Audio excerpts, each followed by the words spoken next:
Hello there. Welcome to The Agenda. My name is Abiodun Famujiro. Wherever you are joining us in the world today, we want to say thank you for joining us on this platform. Today, we're going to be having a very robust conversation about the subject of civic responsibility. But our focus will be on the usage and the expression of the word, wise up. I have joining me virtually from parts known in the world, a gentleman by the name Vincent Adeoba from the Americas. Vincent, you are welcome to The Agenda. Yeah, thank you for having me. It's a pleasure to be on this program. Thank you very much. Vincent is not the only one joining me. A gentleman that has been on this platform before, with whom we had an intellectually engaging conversation, Oluyi. You are welcome to the platform again. Thank you for having me again today. It's my Thank pleasure. you. I'm going to be starting by asking you, Vincent, a question, and then we will come to Oluyi. How can we translate the energy, the passion, intelligence, excellence, and the conquering abilities of Nigerians in tech, in sport, and entertainment, and translate it to robust national development? Let me be very explicit.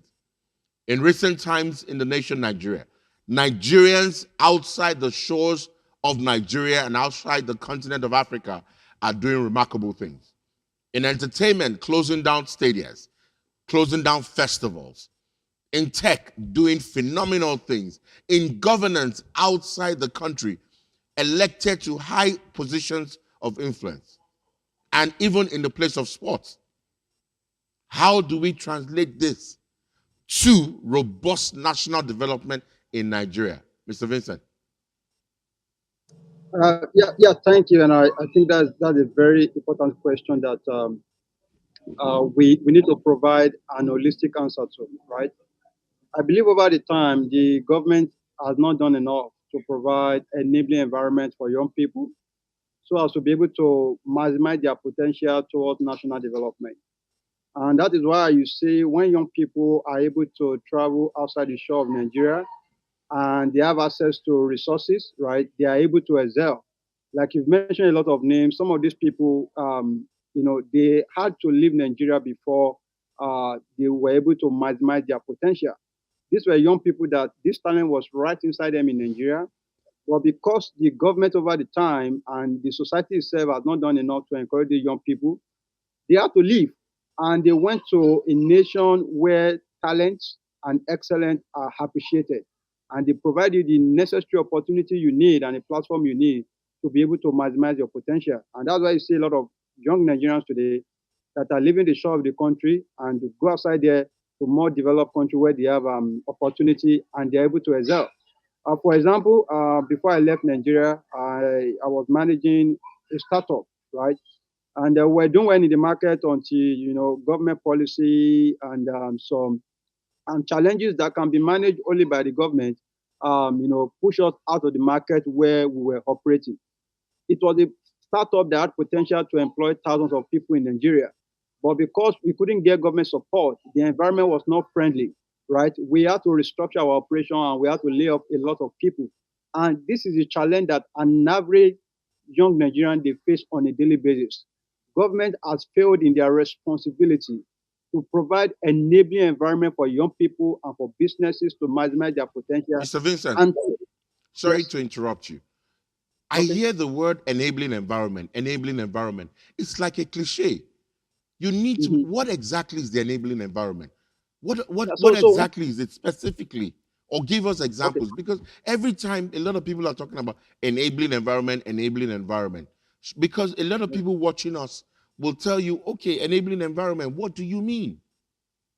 Okay.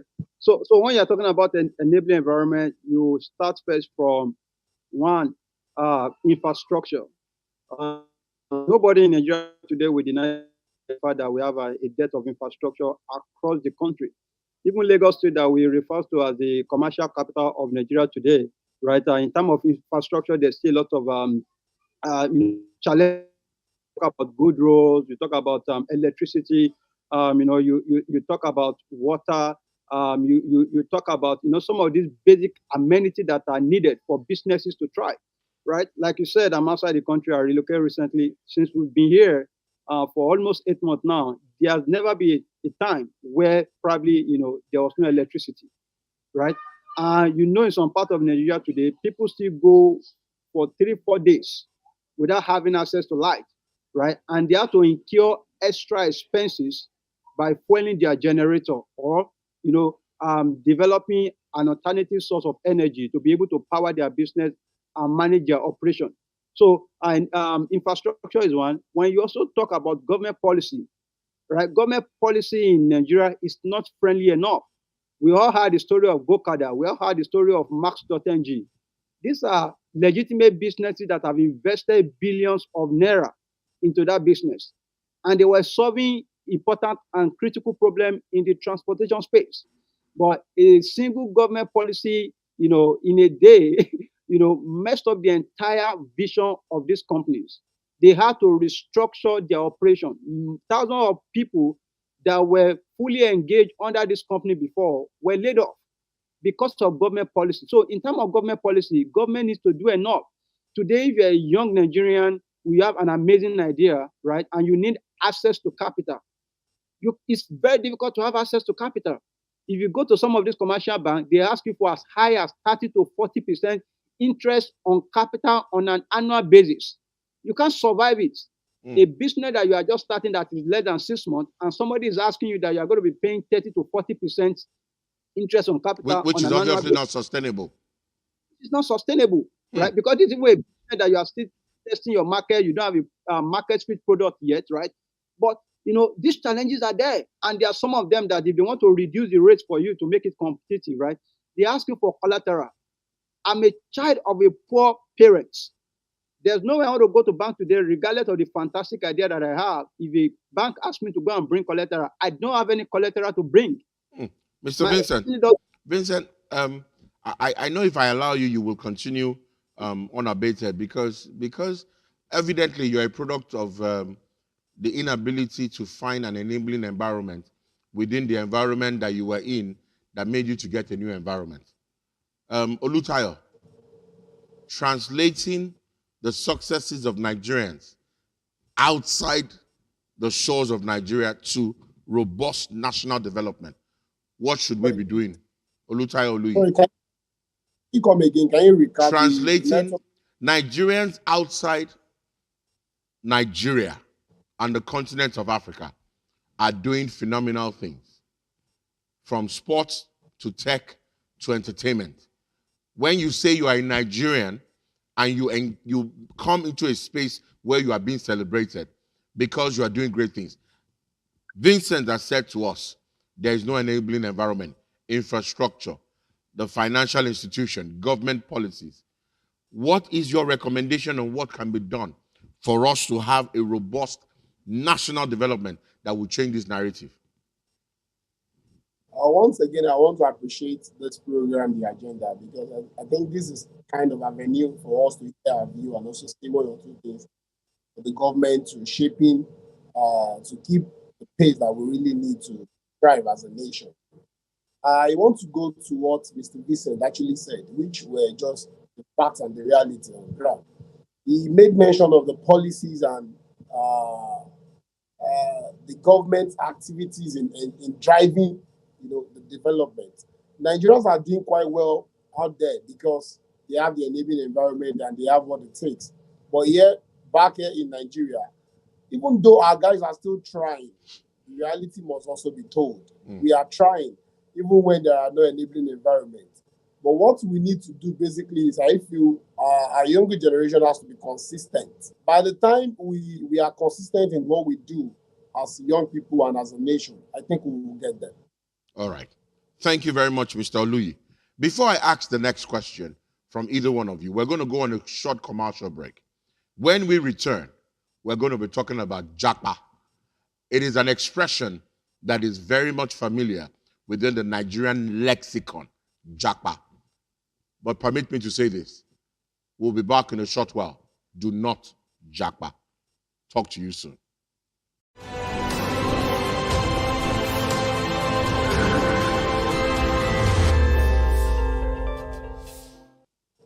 Welcome back to the agenda. My name is Adeoba Famujura. I have with me Vincent Adeoba and Oluyi. We're talking about Wise Up, civic responsibility. I was going to ask a question. I would start with Vincent, who evidently understands what I'm about to say. Vincent, the jackpot trend is worrisome. It is a reality. Can this be addressed? And is there anything Nigeria can gain from this mass migration? Now, for those who do not understand, wherever you are joining us in the world and watching this program, the word jackpot means a forceful displacement and relocation from the state of Nigeria to any globally accepted location of your choice. It has become a migration that everybody is talking about. When will you jackpot? It is a trend. It is worrisome. In recent news, the United Kingdom licensed 266 doctors within a short space of time. Vincent, how will Nigeria address this mass migration? This trend is worrisome. What do we stand to benefit? Will it stop or will it aggressively continue? Yeah. Thank you. Right, a very important question again. Right, but let me just correct something. The way you describe the Japa movement is not forceful. Right, it is voluntary. People are voluntarily leaving their country because they're in search of a better opportunity and quality of life. Right, and it's a yearning for every human. People want quality of life. People want to be safe.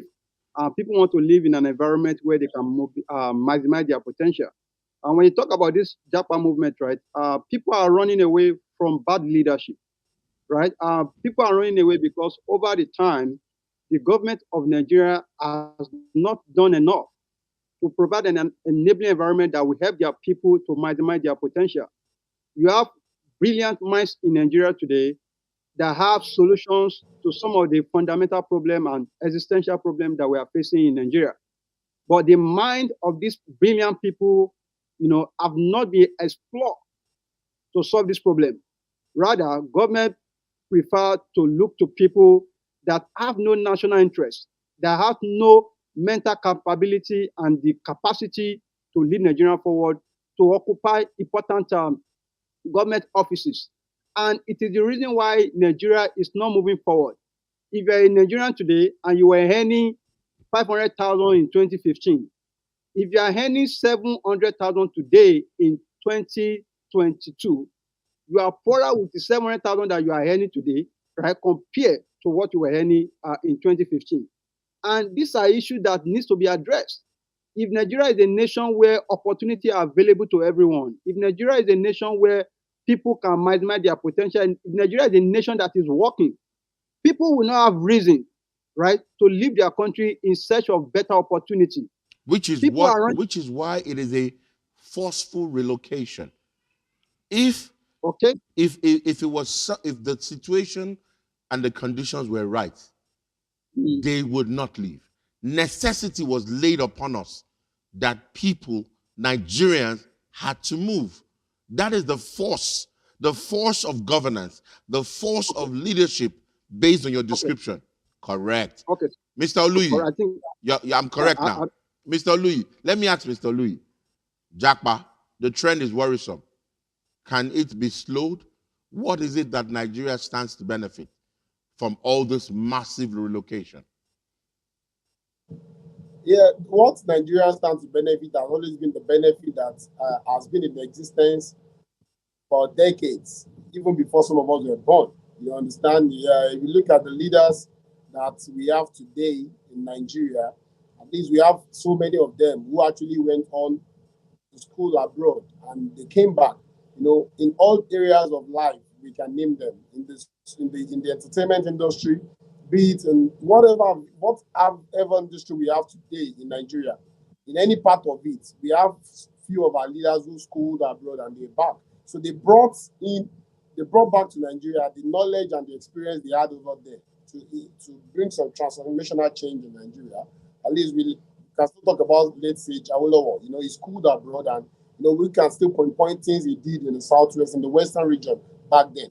But that aside, looking at the current trend of people, moving out of the country, That is to tell you that our leaders are not alive to their responsibility, and we must face that fact.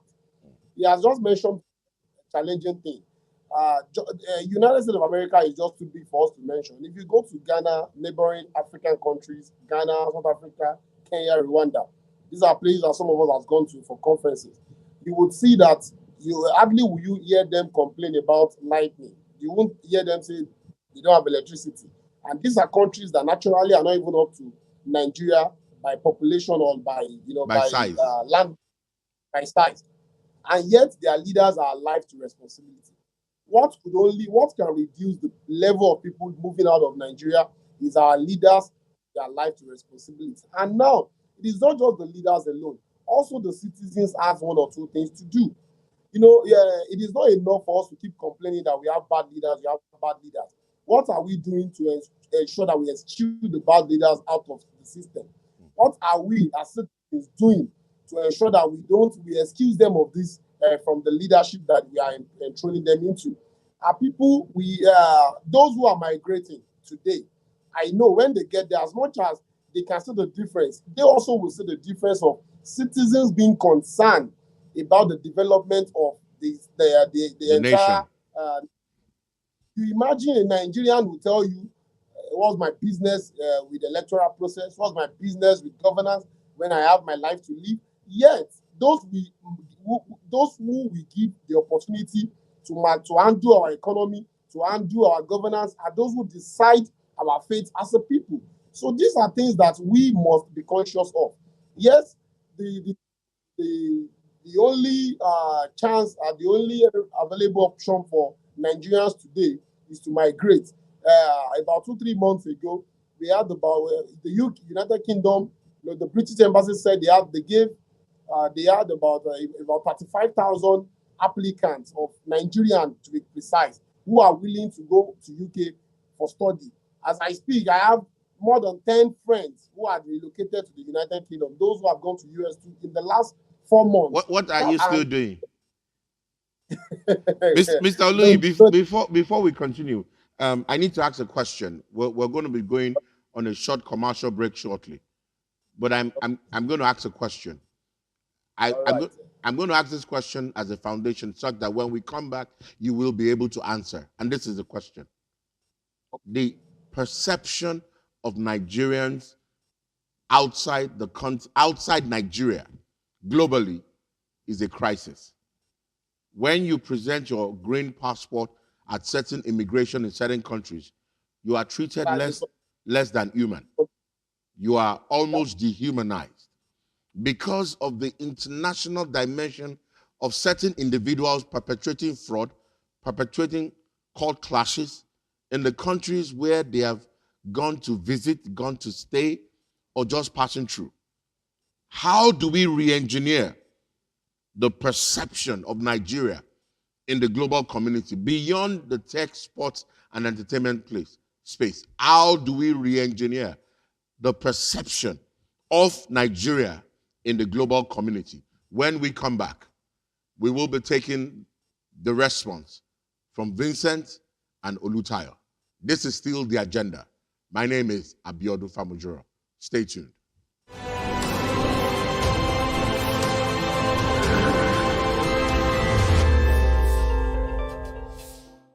It's good to have you back. This is still the agenda. I have with me Vincent and Oluyi. We're talking about civic responsibility with the subject matter, Wise Up. Vincent, the global perception of Nigeria, re-engineering it against the notion that we are a nation of fraudsters, we're a nation of questionable character. How do we re-engineer this process? Okay, yeah, thank you. So I think it has to start from the leadership of the country. The leadership of the country. Yes, you mentioned that young people, some of Nigerians are known for fraud and some, crimes across different countries. But you also need to mention that no one has done damage to our national image in the last centuries or in the last decade than our leaders.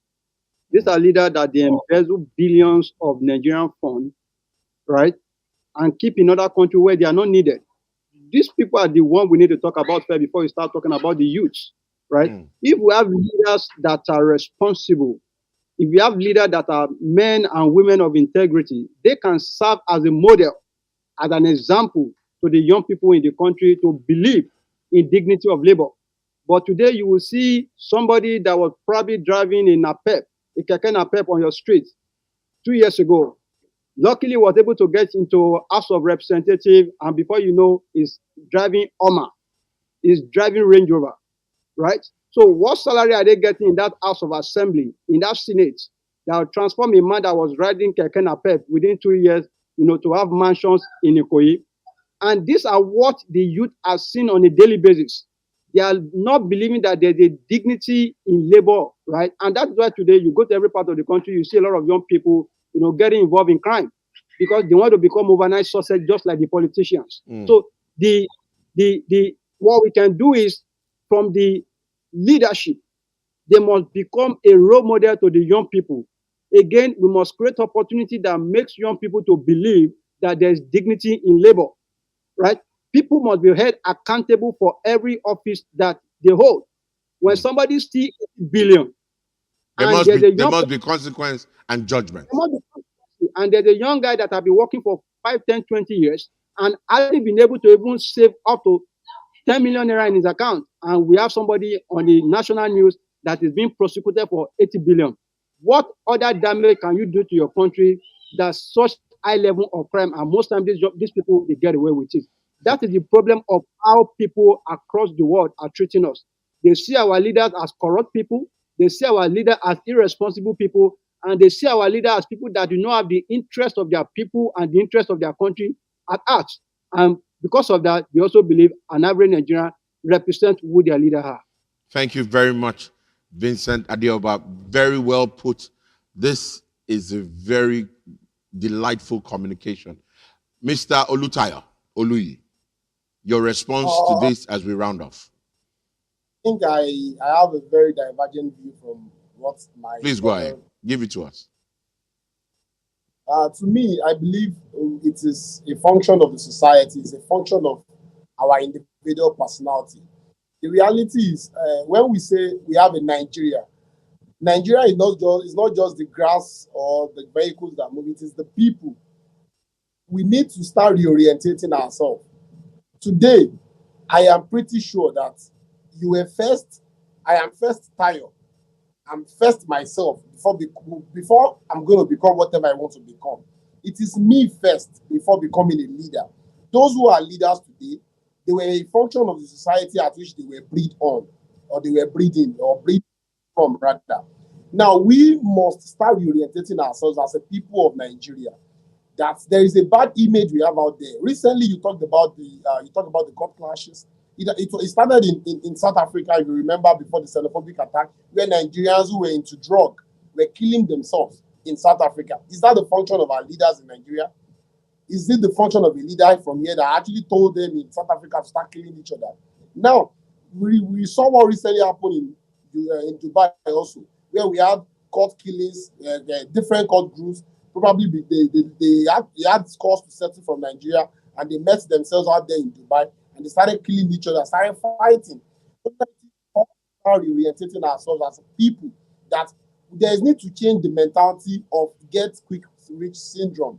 It is an average mentality that most Nigerians have.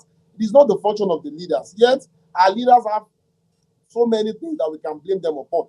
But those who become leaders were a function of the society. They are products of the society. They were taken from amongst us. Exactly. They were all picked from. So it's for us to start orientating our younger ones that we should start telling ourselves the truth. This responsibility goes to the church, to the mosque, to every organization. Every organization. Thank you very much, Mr. Oluyi. Thank you, Mr. Vincent. The process of re-engineering, as you've mentioned, is something very critical. And it is our hope that those who have been given the mandate of communicating the reorientation will do that which is needful and that which is meant to be done. We appreciate you, the agenda. Thank you for joining us today. Wherever you are on this platform, wherever you are watching us, we have reiterated that the Nigeria of our dreams is possible it starts with you. Before everyone became a leader, he or she was once a follower, was once an individual, and remains an individual. We cannot keep pointing the finger on those who are leading us exclusively, because we have a role to play. Play your role today. Do that which you have to do to make this nation greater than ever, to make the flag fly higher than ever. And please do not play the blame game. We understand we all have a role to play. The leadership has a significant role to play. The followership does the same. I look forward to seeing you once again on this platform. Thank you.